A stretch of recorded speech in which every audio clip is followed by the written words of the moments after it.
Hello and welcome to another episode of the Agency Leadership Podcast. I'm Chip Griffin. And I'm Dietrich. And we're here to do some collaboration today. Gini, you and I are going to come together and figure out how to create a podcast episode. It wasn't too bad until you got to the podcast episode part. We are going to collaborate and talk about collectives and teamwork. Right after this. Can't find my mouse cursor. There we go.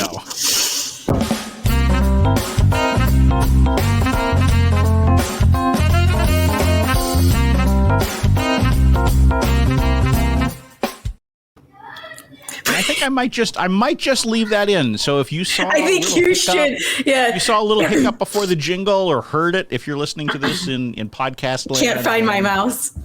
Yeah, That's I could find my mouse. I mean, I think you should leave it. I'm not that old and blind yet. Yet. I couldn't. It turned out my mouse cursor had gone off onto the monitor that's on the other side of my office. All the way. That's a crazy setup here where I have monitors that are all over the place, and so yeah. Yeah, you have a very cool office. There's like all sorts of stuff that's going on. It's actually very hot right now. It's 73.8 degrees in here. Woo! Way warmer than I don't like it that warm. Yeah. It's because you have all that stuff. You have lights and yes, and servers, computers and servers and yeah. Oof. Anyway, nobody has tuned in to listen to that, and someone criticized one of my YouTube videos recently, saying that I had too much, blather in there, and that it took a while for me to get to the point. So I guess why don't we try to get to the point? Okay. So anyway, this is based on a question that I got by email from an agency owner who said basically she's been teaming up with two other women who are at the same level of experience. They've been operating as a collective with different companies. They've talked about joining up together, but that would be too complicated. So they want to just find ways that they can work together, partner on projects, but find a way that everybody is still able to make some good money out of it. And so this is a common challenge that small agencies, solo agencies have as they're trying to find ways to expand their capabilities, which we've talked about recently, to expand their bandwidth, to reach different clients. And how do you do that in such a way that it's good for everybody? Because if you use a typical subcontractor relationship, then you got to figure out, okay, well, how do we make some profit in here without having to overcharge the clients? And so there is some complexity here, but the good news is there are lots of folks out there that have been doing this for a long time and doing it quite well. Yeah, it's an interesting approach, and I've certainly tried it as well. One of the things that I have found for me personally is that things tend to go into certain buckets. So I've always found that regardless, I'm the one who ends up doing biz dev. And I have found that my partners don't do the business development, or maybe they do, but they don't bring me into their clients. And I'm always the one bringing people into my clients. So from my perspective, it's not always been super successful because I can do that, but that's not my only job, right? And so I think it's an interesting approach, and one that if you're thinking about 3 or 4 or however many, for lack of a better term, partners, they wouldn't be true partners, but how do you structure it so that it's fair and it's balanced and everybody's doing the same types of work and same revenue rainmaking types of work to be able to make it work? Right. Well, and I think that's part of it. I think you have to decide, is everybody going to be doing the same thing, or are there distinct roles for each individual within it? Because you certainly can have very effective partnerships, whether they're loose or whether they're formal, where you've got folks who are, one who is focused more on doing the biz dev side, and someone else is more focused on the execution. I mean, when I started my first business with a partner 20 some years ago, we had very different roles, and he was much more on the biz dev side and I was on the operational side. And we tried to carve it out that way so that we had the different responsibilities. Obviously that was a formal partnership, but even in some sort of a loose collective type arrangement, it can work as long as you go in with the right expectations. Right? Yeah, I think that's key. The problem is that too often people go in and everybody's like, oh, I'll bring you into your project, you'll bring me into mine, we'll all help each other. And because you're going in with the wrong expectations, it sets it up for failure. Yeah, I think that's probably key is setting the expectations. And if it is so and so is going to focus on business development, so and so is going to focus on operations, so and so is going to focus on client service, like, you know, and you set it up that way as if you were together in a business, then it's probably pretty effective. But you also have to make sure that everybody's okay with it and everybody thinks it's fair. And then I think there's also the expectation setting in terms of, well, if the operations person has a new business opportunity, how does that roll? Does the operations person get to do it on their own, or does it come into the collective? Or I think you have to have all those kinds of conversations to figure out those expectations. Right. And anytime you're doing it where everybody's got their own entity or doing their own thing, and there's also a collective, that's where it gets really complicated. You do have to be clear about what stays in and what goes out, you know, because if you don't, then there's going to be hard feelings. Yeah. And people there'll be, you know, resentments that will build up, and they probably won't emerge right away. It'll take some time. It'll fester like any good problem does. And, you know, by the time it actually comes up for discussion, it'll be too late. Yeah. And so, you know, you do want to think those things through and figure out what are the ground rules.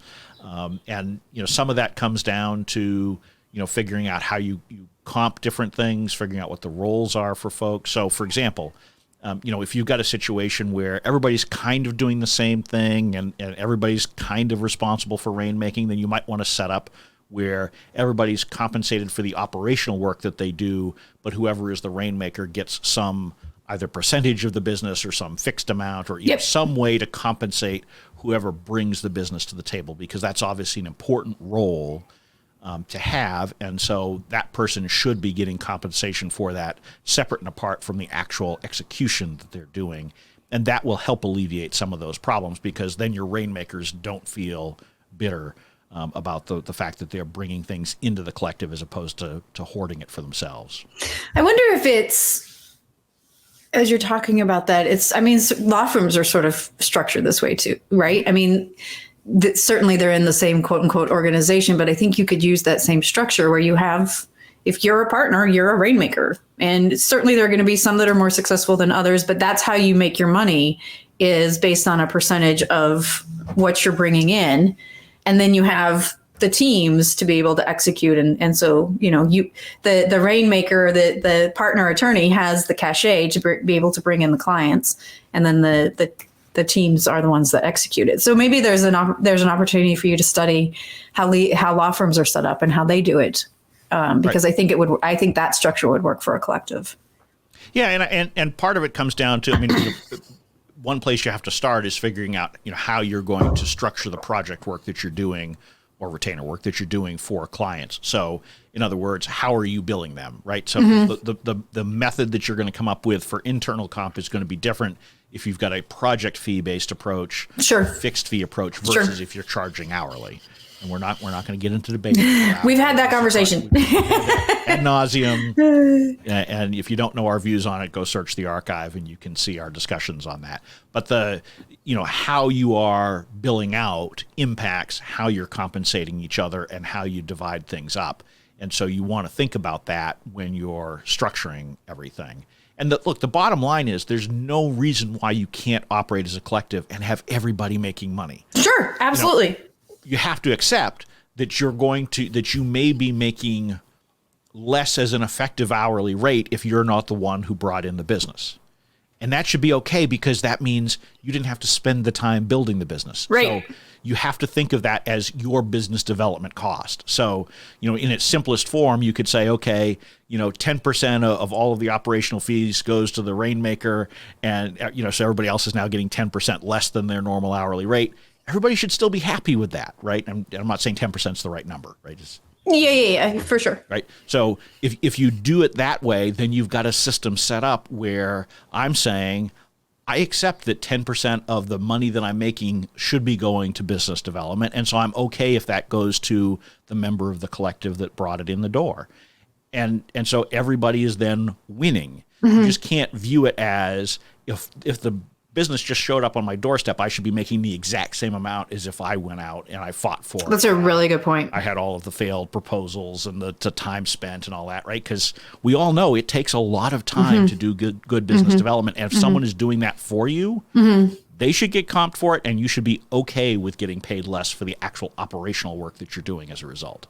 That's a really good mindset shift too, I think, because when you think about it from that perspective, yeah, you're not having to do all of that. Like, there are certain things that I don't enjoy doing, and one of them is project management and managing Asana or Trello or Monday or whatever it is that, right.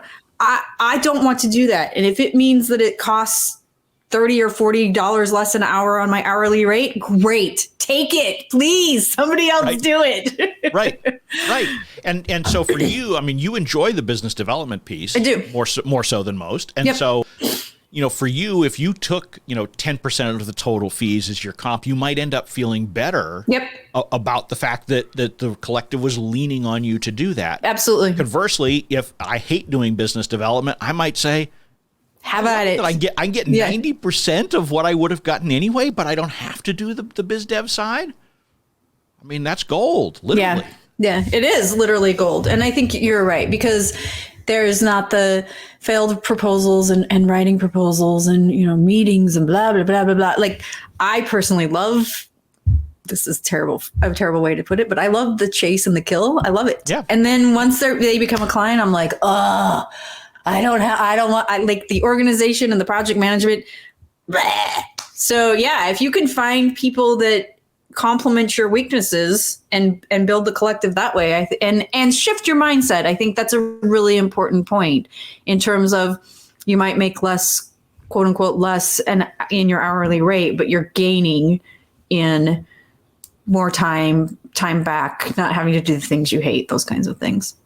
Right. And I think part of the trick here is that you have to be clear about all these things going in. You have to have an agreed, and it doesn't mean you won't modify the structure at some point down the road. You always have to be open to making changes and adjustments as you learn more and as they develop, because what you think the collective is going to be on day one is probably not what it's going to be, 18 months later. But you should go in with an expectation. This is how we're going to divide things up. This is how the money works for everybody, so that everybody can make that judgment at the outset and not after you're already doing work for a client. Right. And because you don't want to be in a position, and I've seen some of these where people are like, well, look, once we get the business, then we'll sort it out. Well, that's the wrong time. It is the wrong time. Yeah, absolutely. Because once you've got the signed contract and you're committed to doing the work, you got to do the work. The time to sit there and figure out, okay, well, this is how much we can budget for you, and oh, you don't think that's enough? Well, too bad. We've already out of luck, right? Yep. We've already agreed to do it. And part of the challenge in a collective is typically you have one of the parties is the one who's actually signing the contract. Typically, not every member is doing it.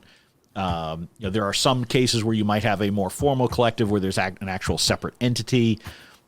But the reality is someone is more on the hook than others. It reminds me of when I was in college and I lived in a house with some roommates, and I was the one who was always writing the checks. And so at the end of the day, I was the one who had that monthly check, and I had to go collect from everybody else. But if that check didn't come through, the landlord was coming to me for it. And so it's going to be the same thing in this kind of arrangement. So whoever that person is taking some additional level of risk. Right, they get a little bit more control because if it goes south, they own the relationship now. But they also have the risk of actually executing on it. So don't leave it until the last minute or after that contract is signed. Sort it out in advance. Have your structure known. And it's these things can work. I think one of the other things that's important to touch on. We've talked about where everybody's sort of similar in the work they do, but except for the biz dev piece. It can also work where people have entirely different roles. You've got a digital person in the group. I was going to say that. You've got to be a relations person. In some respects, those can work even better. The only downside to those arrangements is that you're not really expanding your bandwidth. You're expanding only your capability. Which is okay, but you need to understand that, because those kinds of collectives can become quickly overloaded if you're not careful. And so you have to think about those things. Yeah, I was actually going to say that my friend John Goldberg is part of a collective, and I can't remember the name of it. it's escaping me, but that's what they've done is they've brought in expertise. So his expertise is crisis management, crisis communications and reputation management. And so when they have a client that has that need, they have the capability. They have the capability to be able to do it. So that's the way. And he certainly has his own business as well. But that's the way they've created that collective, is to bring in the different expertise to be able to focus on increasing their capabilities, which is one of the things we've talked about in the last few weeks is, how do you increase your capabilities in-house? And that could be one way to do it.